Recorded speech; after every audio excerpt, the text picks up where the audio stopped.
Alrighty, let's talk trades on a Friday morning, November 21st. Here's how this video works. We've been doing these for quite a while now. We're going to pull up 5 players. We'll look at real trades that have been happening for those players, and then we'll just discuss them.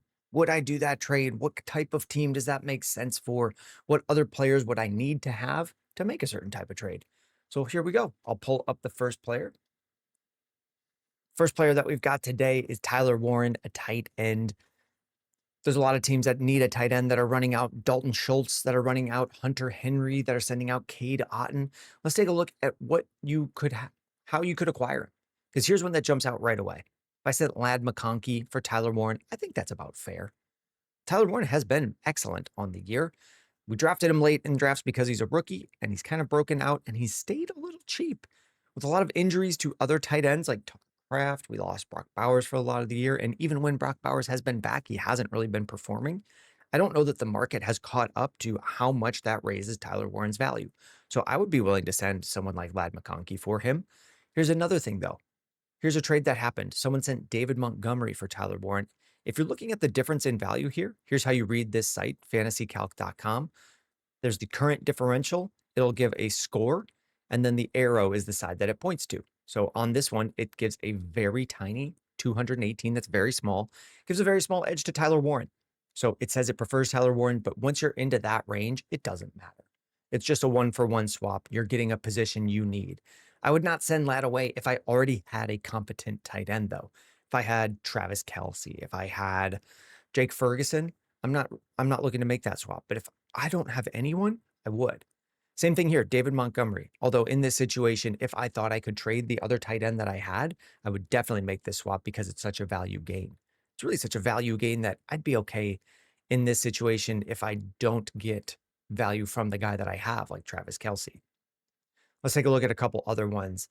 Ibuka paired with Tyler Warren for Jamar Chase. So if you have someone like Trey McBride and Tyler Warren, here's another player. Or if you have someone like George Kittle and Tyler Warren, this is a great way to up tier from Ibuka to Chase. You send away this extra tight end that you're not going to use for the rest of the year. Your team will be fine with just George Kittle. Your team will be fine with just Jake Ferguson. So I'm totally fine with sending away Tyler Warren and getting Jamar Chase in a deal like that. And then here's something, I'm not sure I understand it. It's really just picking which tight end do you like more, Tyler Warren or George Kittle? I guess I prefer George Kittle a little bit more. And the market agrees. I don't look to make a lot of those because they just become win-loss trades. There's no chance of a win-win there. Here's someone getting Tyler Warren for pretty cheap. Quinshon Judkins and Alec Pierce. If you have other running backs and Judkins has been disappointing you, I think Tyler Warren feels more safe at his position than Judkins does at his. Let's jump to our next player. We'll go through a couple wide receivers now. We've got Brian Thomas, a player that we were drafting back end of the first round who has heavily disappointed, mostly due to injuries. But there's a lot of stuff that has changed with the Jags that we're not totally sure what it is. It was Mac Jones last year. It's Trevor Lawrence this year. It was a different head coach last year, Doug Peterson. Now it's Liam Cohen, and things have not been working for Brian Thomas. And there's reports that he's been injured. So a guy that we were drafting as a top 8, top 9 wide receiver, it has not been that. So let's take a look at what you could send to get him. If I could send Michael Wilson and get Brian Thomas, I absolutely would. I'm not looking to chase what we've seen with Michael Wilson through 1 week of no Marv. I don't know what his role will be after this week when Marv comes back. Marv is still out 1 more week and then comes back. I would be very happy to get Brian Thomas there. Here's another situation. If I'm not using Aaron Jones, I'll take the shot that Brian Thomas still has some upside for the fantasy playoffs and that we would see it within enough time to trust it. If I have Brian Thomas, would I pair him with Woody Marks for Chase Brown? Absolutely. I think a lot of people would, but you could look for other running backs in this Chase Brown range. So we'll take a look at that. He's probably running back 12. So would I do it for Henderson or Dowdle? Let's go back to it. Brian Thomas and Woody Marks for Dowdle? Absolutely. Brian Thomas and Woody Marks for Henderson? Yeah.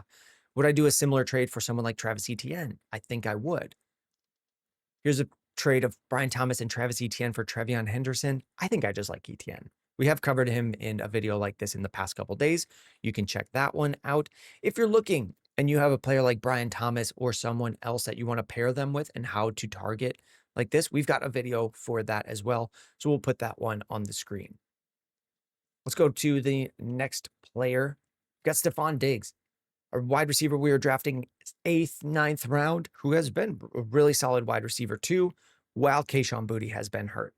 Boutte is coming back. On the year, Stefon Diggs is a wide receiver too. It has not been fully consistent, but it's been really good without Boutte. We'll see what happens this week or next week when Boutte returns. Let's talk about some trades for him, though. Like if you have an extra quarterback and you have Caleb Williams, I would just trade him straight up for Stefon Diggs or something like that. The market typically agrees on that one. But if you have a second quarterback, ship them away and get an extra receiver that is slightly more liquid, someone that you can trade a little bit easier in an up tier deal. So maybe you send Caleb Williams for Stefon Diggs, and then you send something like Diggs and Aaron Jones for Saquon Barkley. This one's a little bit ridiculous. I read the names before looking at the score, but Diggs and Aaron Jones for someone much lower down than Saquon Barkley. Like Saquon Barkley would be about running back 6, 7, 8. Rico Dowdle would be 15. Could you try this with Rico Dowdle? Could you try it with Kyren Williams? But if you only get Diggs for Caleb Williams, I would be looking to do something like that. Similar thing here with Jordan Love. I'm not sure who's sending Diggs for Love, but if I had Love on a team, I would send him away for Diggs. Here's a cross position, or here's a same position swap, Diggs for Jameson Williams. I typically agree with these guys kind of back to back. Jameson Williams does have more upside. We've seen it for a couple weeks, but we're not sure that it will continue. And Diggs has really just kind of been solid. But if I could take Diggs and pair him with Tracy for George Pickens, I would. Let's find another up tier that's a little bit more close. Diggs and Harvey for Collins. Diggs and Mason for, no, you're not going to get that. Diggs and Harvey for Hampton. I don't hate that. I don't hate that. Let's jump to some running backs. We've got RJ Harvey, who we were just looking at, a player that will be in a bigger role going forward, weeks 13, 14, 15, and through the playoffs, but we haven't quite seen it work yet. With RJ Harvey, when J.K. Dobbins was there, he was getting about 30 to 40% of the snaps, and with no J.K. Dobbins, he's up to about 60, and that's what I was looking for. I did not really ever think RJ Harvey would be hitting about 80% of the snaps and 80% of the workload. I figured that Sean Payton would bring in someone like Jaleel McLaughlin, who had not been active most of the year and is now active with Dobbins out. But it is Harvey as the lead option. And I think we'll see him continue to get better week over week. If you wanted to get out on Harvey, though, and maybe just sell, here's a deal of Ladd McConkey and Harvey for Kyren. I'm not sure I value Ladd that low. If here's a way to get into Ladd, or to get in on RJ Harvey, Chris Rodriguez and Keenan Allen, I would be happy to take Harvey there. Here's one, Harvey and Jacoby Myers for Zay Flowers. Just do a little bit of consolidation. You've been surviving most of this year without Harvey if you drafted him or if you traded for him early. And now you can just cash out with Jacoby Myers and get Zay Flowers. I like a deal like that. This one says it favors the package side, but I don't think that it typically does. If you wanted just someone safer, I think Aaron Jones is a little bit safer. To be in about a 50, 60% workload for Aaron Jones, Harvey's in about the same thing. We might just see Aaron Jones be better. We know that there's upside with Harvey, untapped potential, but Aaron Jones is just really solid. Similarly, I would just take DeAndre Swift over Harvey. It's another breakdown of about Swift gets about 60% of the workload. Monangai gets his, and then a couple other touches go to other guys in the backfield. DJ Moore gets some. Any third string running back that comes in, but it's about 60% Swift, 60% Harvey. I just think Swift is a better player and more proven. Let's try to find any cheap options for getting in on Harvey. Vidal and Ty Johnson. You could probably put in a different running back or different wide receiver for Ty Johnson paired with Vidal, and I would still choose Harvey. Woody Marks or RJ Harvey? I think I'm going RJ Harvey. Woody Marks just played last night, but on average, he's getting like a lot of the games Woody Marks finishes with 7, 8 PPR points, and I think Harvey has a slightly higher ceiling. And then last one, would I do Harvey for Pearsall? If I've made it this far without Pearsall and I need a shot at a running back with upside, I could understand making that swap. I think Pearsall's value in this trade has not rebounded since he's come back from being injured. Last player, we've got Jordan Addison, player that we were drafting to be a wide receiver too, with a suspension built in. And then when the suspension ended, it's been J.J. McCarthy, who has not been performing the way we would want him to be. So if you just wanted to get out on Addison and pair him with Bucky Irving, I think Emeka Ibuka makes sense here, but this could also be someone like Nico Collins or even someone, an injured Drake London, who we covered yesterday. Let's try to find let's try to find some running back crossovers, like Jordan Addison and Derrick Henry to go up to James Cook. I think that makes sense. I would be fine with using Jordan Addison for that. Jordan Addison just to get Joe Burrow, who could be coming back to play quarterback possibly this week, but probably next week. Jordan Addison and Juwan Jennings for Jamison Williams. I think Addison has the same upside. Like, the Vikings are throwing to Addison. The passes just are not amazing. They're a little bit off target, hard to catch. Jordan Addison dropped a touchdown this past Sunday against the Bears. I think there's still a little bit of value left to be had with Jordan Addison. Let's try to find some more one-for-one trades. Addison for Drake London. I would not do Drake London for that. Addison for Zay Flowers. That feels all right. I probably would take Zay Flowers because I don't have to worry about his situation. Addison or Kamara. I think that's fine. Both ways. I could see that working out for you. And then Addison for Rondé Gadsden is another really good one player crossover.